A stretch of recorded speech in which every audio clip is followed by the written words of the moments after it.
Então, prontinho, estamos gravando. Hoje, dia 27/8, dando continuidade ao capítulo 10, psicossomática, parte 2. E aqui eu deixei marcado em azul, né, para reler. A gente já leu essa parte, mas só para reler, para a gente seguir isso, né? Primeiro eu vou tirar, senão depois eu acho que eu parei aqui. E também aumentar um pouquinho, né? Mais fácil de enxergar.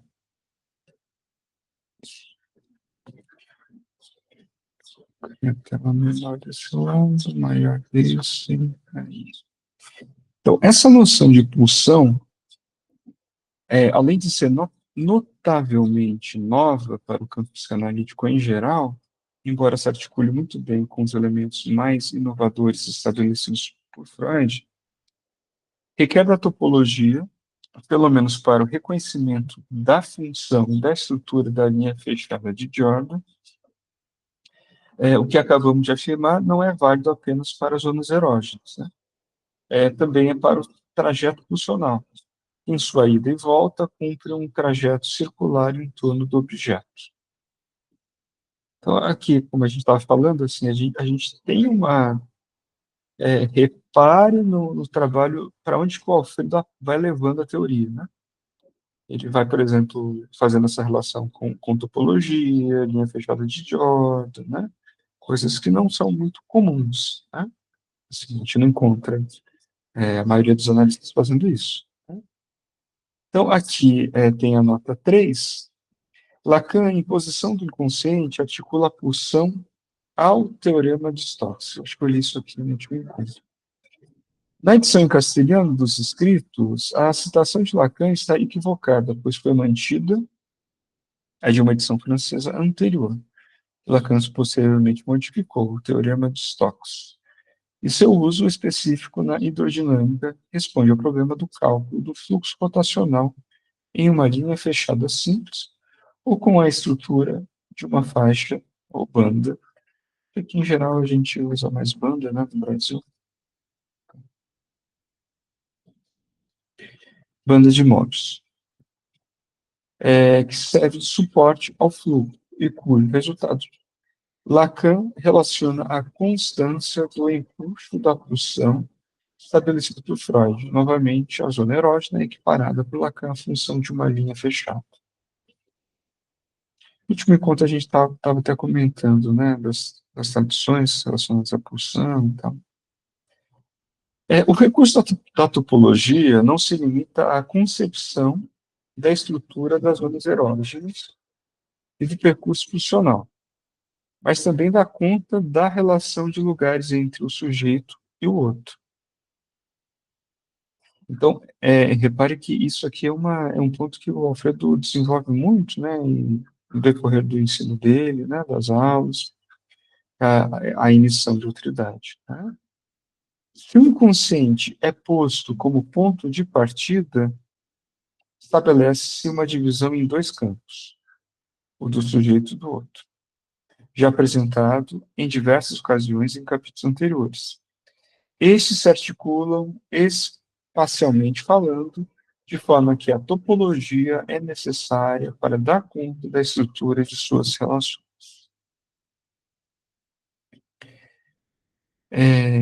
E aqui, para o ser falante, ser humano falante, que considerarmos inconsciente desde o início, entende-se que ele está estruturado como uma linguagem, e dele se deduz uma tópica, no sentido da tópica freudiana, mas como uma topologia, isto é, uma lógica matematizada e não uma métrica de lugares.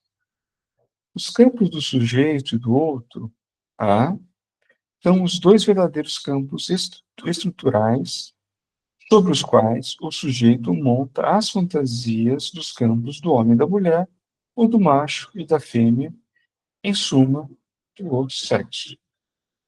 Então, aqui, né, em outros capítulos, a gente vai vendo sempre que o percurso onde se localiza, lembra a pergunta que o Alfredo fala, assim, algo como, onde que se encontra o sujeito?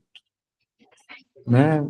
Por exemplo, quando a gente tem aqui o esquema Z, que é aquele esquema de zigue-zague, né?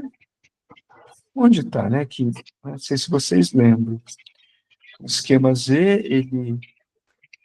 deixa eu fazer aqui uma coisa.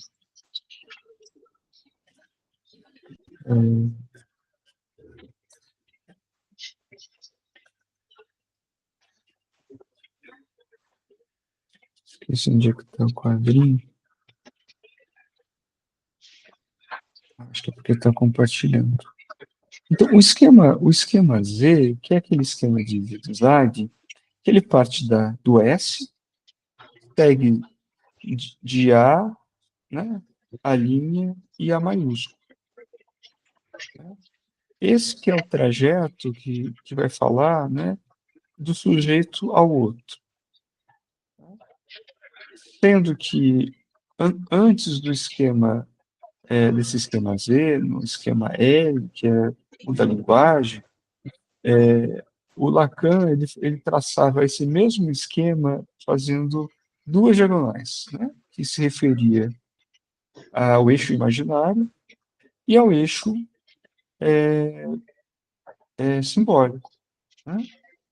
Então, nesse sentido, aqui ele retoma de novo, né, onde que está, né, o que se desenrola no outro, né, o sujeito responde a isso, né, o que se desenrola no campo do outro, em A. E o sujeito, enquanto intervalar, ele vai estar entre esses elementos.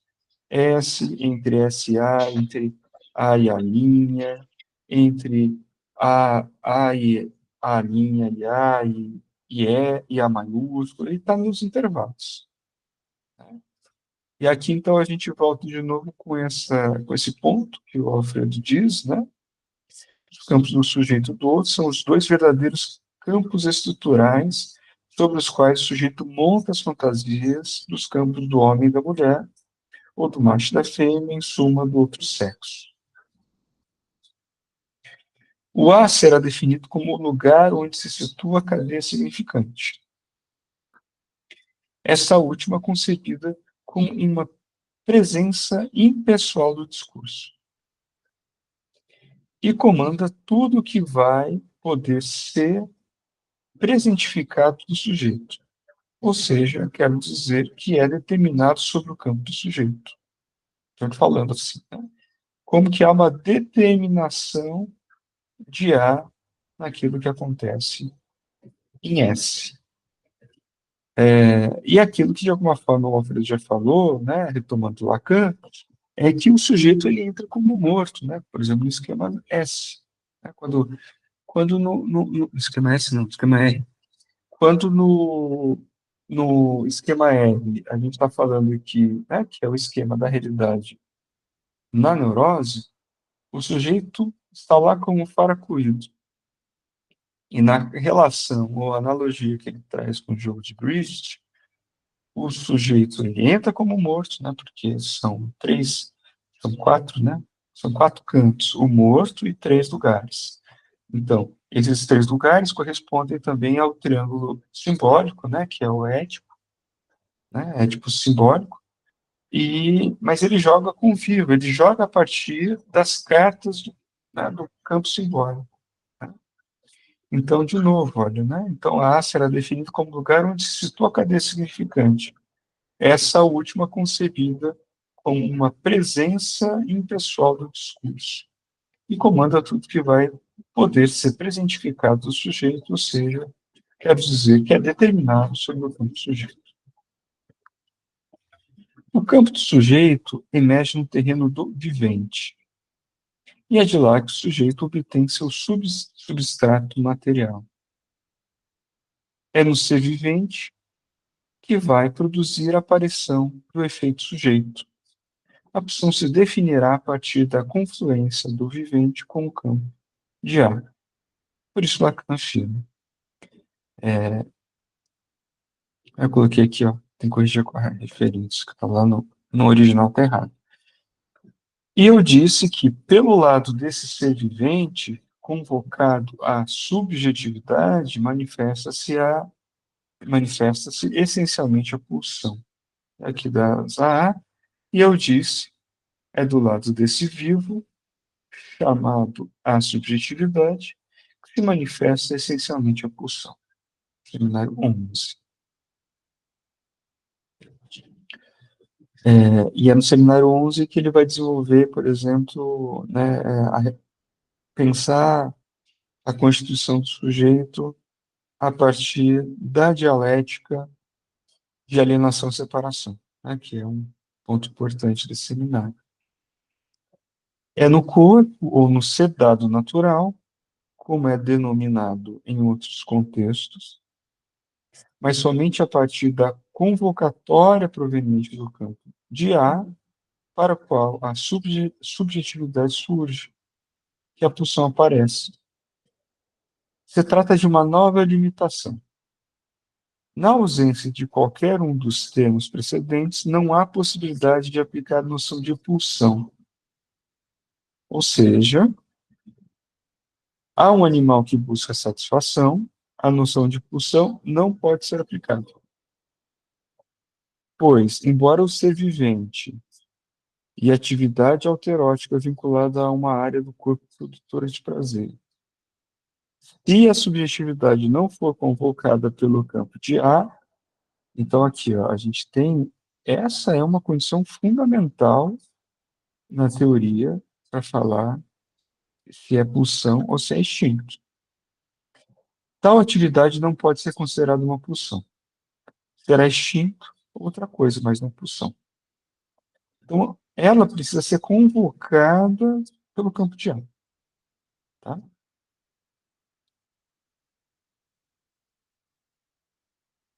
Aí é que ele vai e reforça mais, né, esses desenvolvimentos. Toda pulsão é pulsão parcial em relação a toda função orgânica. Então, primeiro ele está colocando, né, a pulsão, ela está na relação com o orgânico, mas ela é sempre parcial, especialmente assexual, visto que nenhuma pulsão representa totalmente a tendência sexual. E eu acho que esse é outro ponto bastante importante, pois ela é, na realidade, a manifestação da subjetividade convocada por A no vivente, e não a manifestação do sexo.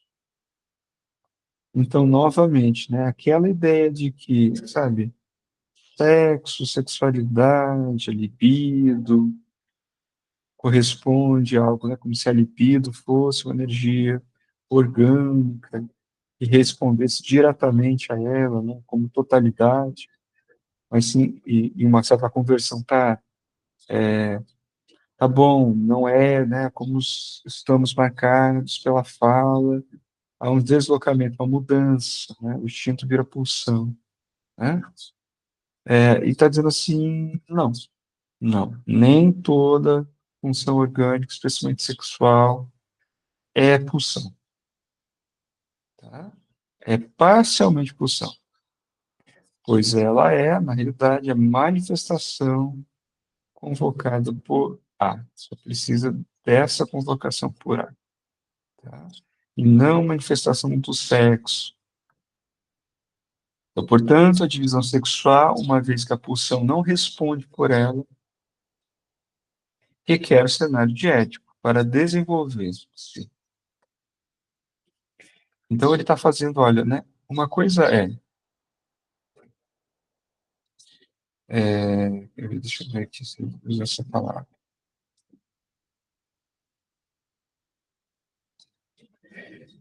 Tá. Então, aqui basicamente, ó, isso, né? A ideia de responde, né? A pulsão não responde a essa totalidade orgânica, ela não responde a essa totalidade de tendências sexuais, né? Ela é uma resposta parcial e na articulação a uma manifestação, né, como ele colocou aqui, ó, convocada pelo campo de ar. Já que ela não é isso, e não responde totalmente a isso, ela precisa de alguma outra coisa. Então, a divisão sexual, uma vez que a pulsão não responde por ela, requer o cenário de Édipo. A gente precisa de mais um elemento para dar conta disso.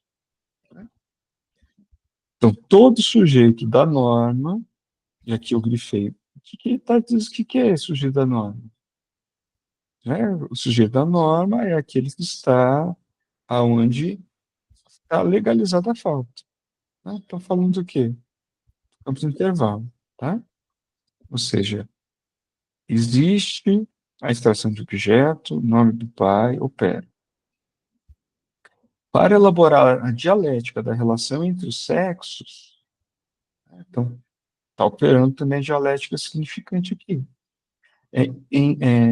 Da relação entre os sexos, toma de A e daqueles que encarnam os lugares de Édipo, os outros, né, a encenação que lhes permite ordenar a dialética do sexo.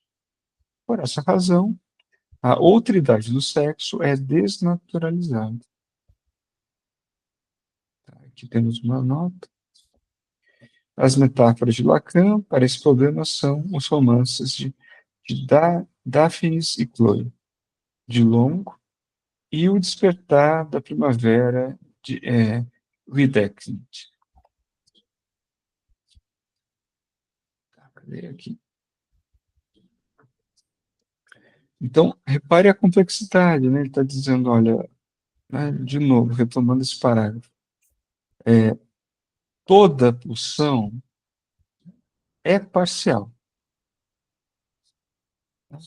Então, a gente tem aqui o conjunto, né, se a gente for pensar em matemática, o conjunto pulsão, né, o conjunto, né, a letra A que representa pulsão, conjunto pulsão, toda pulsão, né, tudo que está ali, ele é parcial. Tá?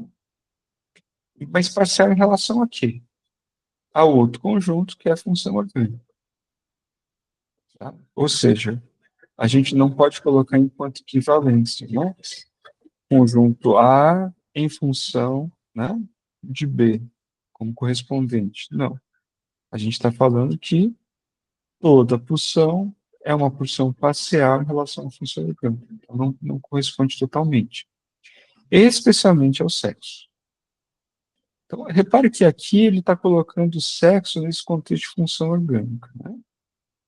Lembrando por que ele está falando disso? Porque ele falou um tempo antes, ou eu que estava traduzindo, ele não falou hoje, deixa eu ver.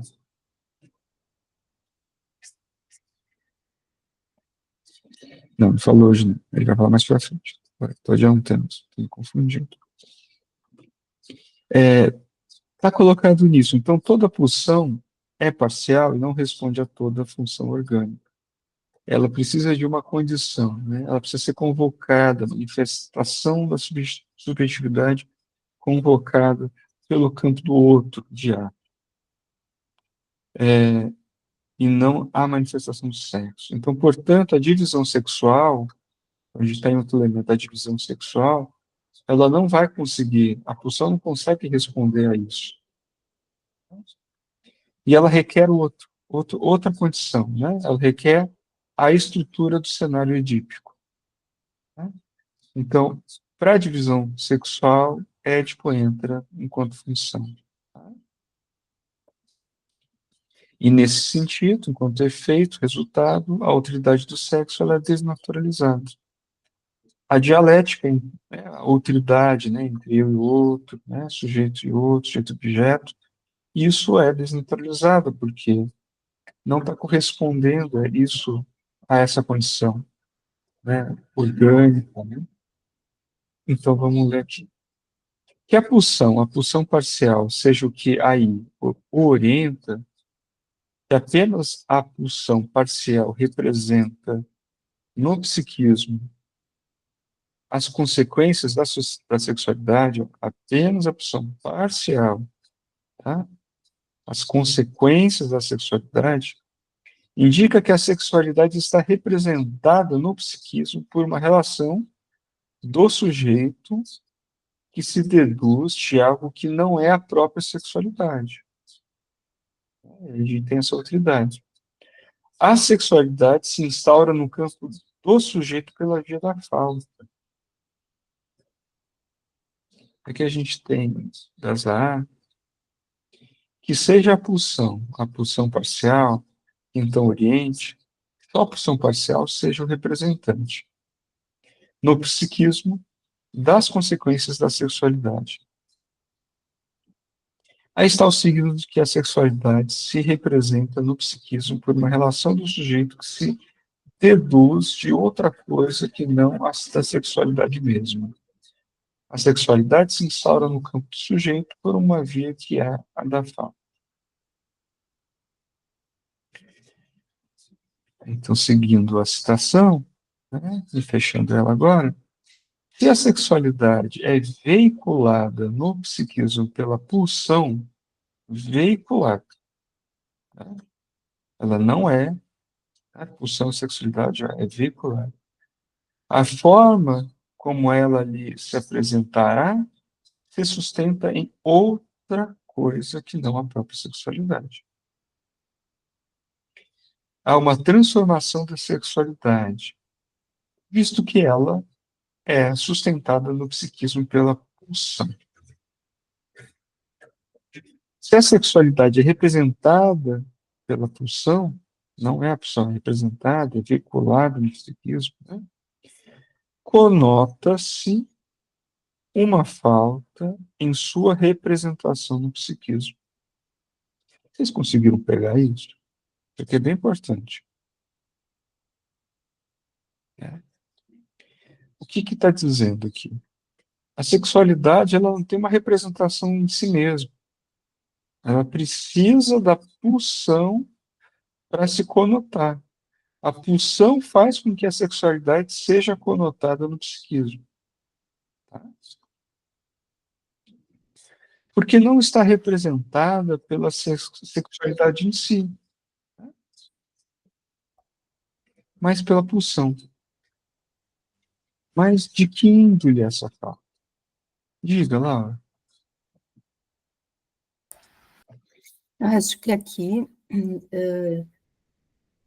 a história, né, de Daphne e Chloé auxilia a pensar isso, né, no sentido de que no romance o casal está sozinho num lugar à beira do rio e mas no entanto o saber o que fazer, não é? Com o sexo, eles vão precisar de um terceiro elemento, né? Eles vão precisar da conversa com uma terceira pessoa, né? Um terceiro personagem ali. Né? Quer dizer que o fato de estarem sozinhos, de serem jovens, de estarem com, vamos dizer assim, com a sexualidade aflorada, como se costuma dizer, não é? Isso não é suficiente para que eles possam o saber fazer, né? Um com o outro, no amor. Realizar-se no amor. Exato, né? É isso, né? Então, é interessante porque a sexualidade no falacer, ela está colocada, ela é estabelecida pelo significante, né? Pela linguagem. Né? E é esse que é o ponto que ele está trabalhando aqui, que é muito fundamental, né? Diferente de um animal, de um cachorro, que não precisa de nada para copular, né? Além do instinto. Mas também precisa de instinto, enfim, mas é de outro lugar, né? Acho que isso é muito interessante mesmo. E aqui o Alfredo nos questiona, né? Qual que é a índole da falta? Ah, e aí, como é de costume, o Alfredo responde com Lacan, né? Que é, a esse respeito, Lacan sustenta que aqui se sobrepõem duas faltas. Uma deve ser defeito central em torno do qual gira a dialética do advento do sujeito a seu próprio ser na relação com o outro. Então, interessante, defeito central, né? Então, assim, a gênese do sujeito, de que sujeito que a gente está falando, né, nessa relação com o outro, né? Já que o sujeito depende do significante e o significante está primeiro no campo do outro. E aqui, pela Zaha, duas faltas, então, de quem viu essa falta, tomando a pergunta, duas faltas aqui se recobrem. Uma é da alçada do defeito central em torno da qual gira a dialética do advento do sujeito a seu próprio ser em relação ao outro, pelo fato de que o sujeito depende do significante e de que o significante está primeiro no campo do outro.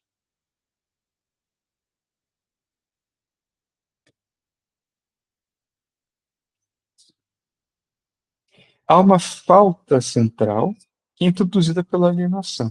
Alienação ao significante, alienação à linguagem. E a alienação, né, que é importante a gente falar isso assim, não está escrito aqui, mas eu fiz questão de falar alienação ao significante à linguagem, para não cair no risco das pessoas, às vezes, né, nessa confusão com ético, e achar que a alienação à mãe, etc. E a alienação é a dialética do sujeito no campo do outro. Então, aqui a gente tem esse primeiro ponto, assim, de alienação e separação é uma dialética, e que a alienação, ela é necessária, ela é constituinte do campo do outro, né? Constitui o sujeito no campo do outro, né? A partir do campo do outro. Essa forma de falta será analisada mais adiante, e parte da sua lógica será retificada pelo próprio Lacan, mas a outra.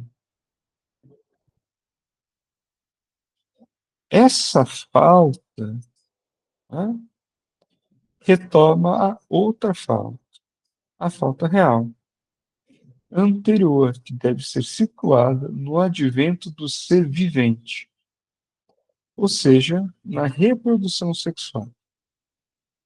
A falta real é aquilo que o ser vivente perde da sua porção de vivente ao reproduzir-se pela via sexual.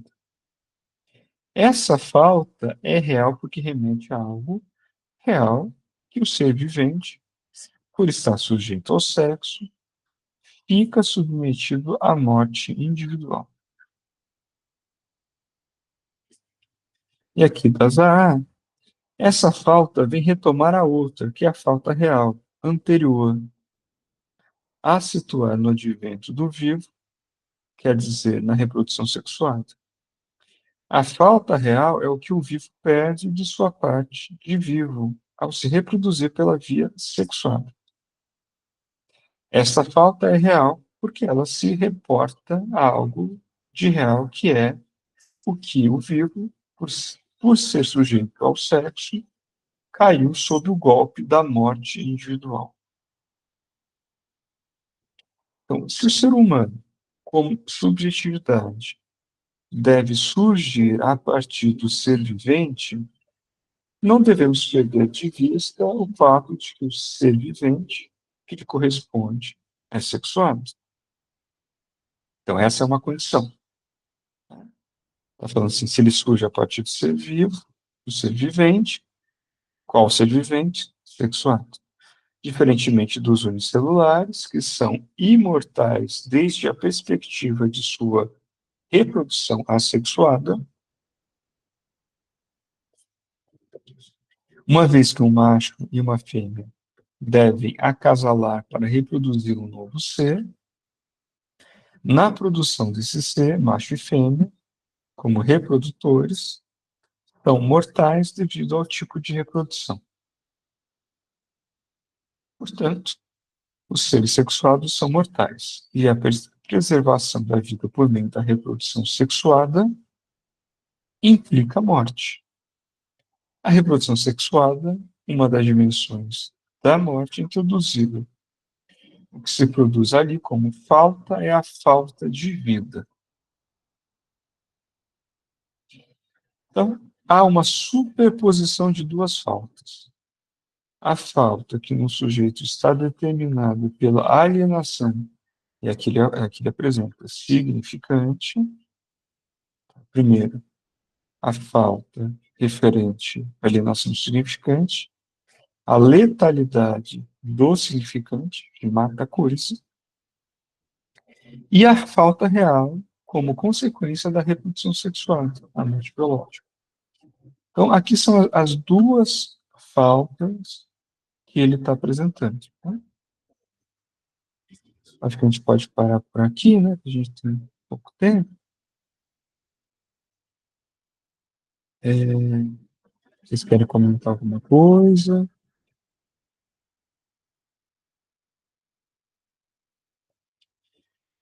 Porque é interessante, né, essa retomada e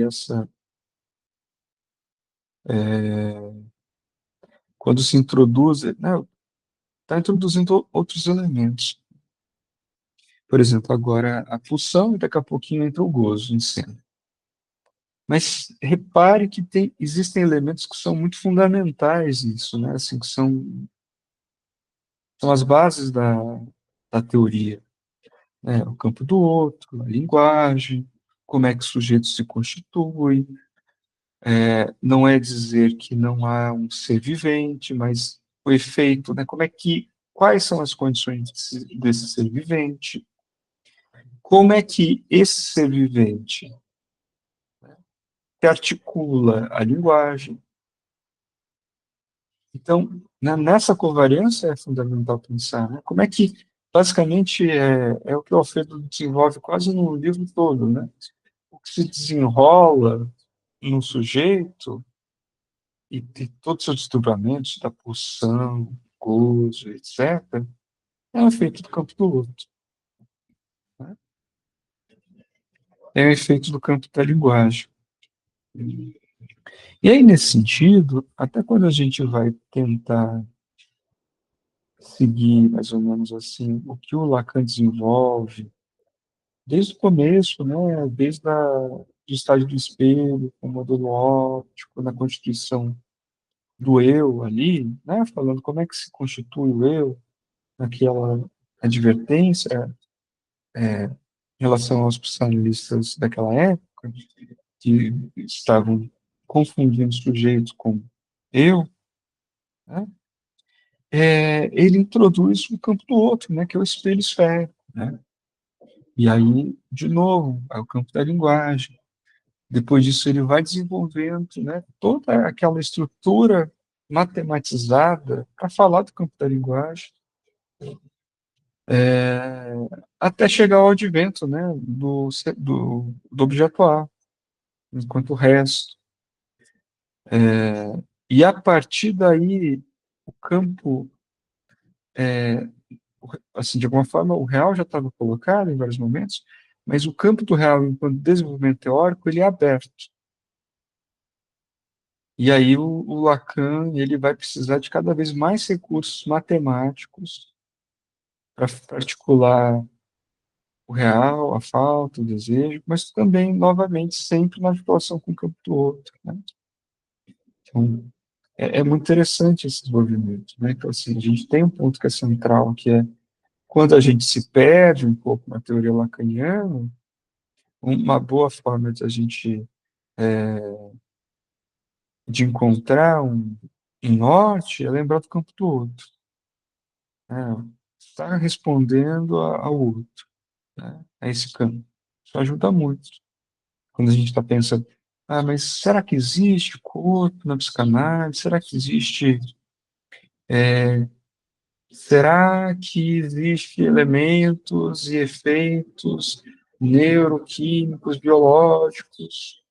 Né? E daí as pessoas dizem, nossa, mas então, né? E os adventos? Então, assim, na teoria lacaniana, tá. Como é que isso se articula ao campo todo? E aí a gente desenvolve. Essa é uma forma importante, né? A gente está vendo que, de alguma maneira, o que o Alfredo aponta nas estruturas clínicas, que são respostas ao campo todo. Como que se estrutura o discurso?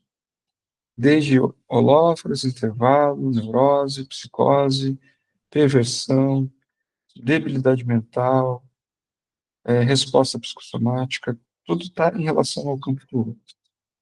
Tá? Pessoal, acho que é isso, né? Vamos encerrar por hoje. Se vocês não tiverem questões, interromper o compartilhamento. Obrigado pela presença. Eu estou atrasado em colocar o vídeo do último encontro, então vou colocar desse, do último, né? Mas é isso, pessoal. Obrigado e até semana que vem. Tchau, tchau.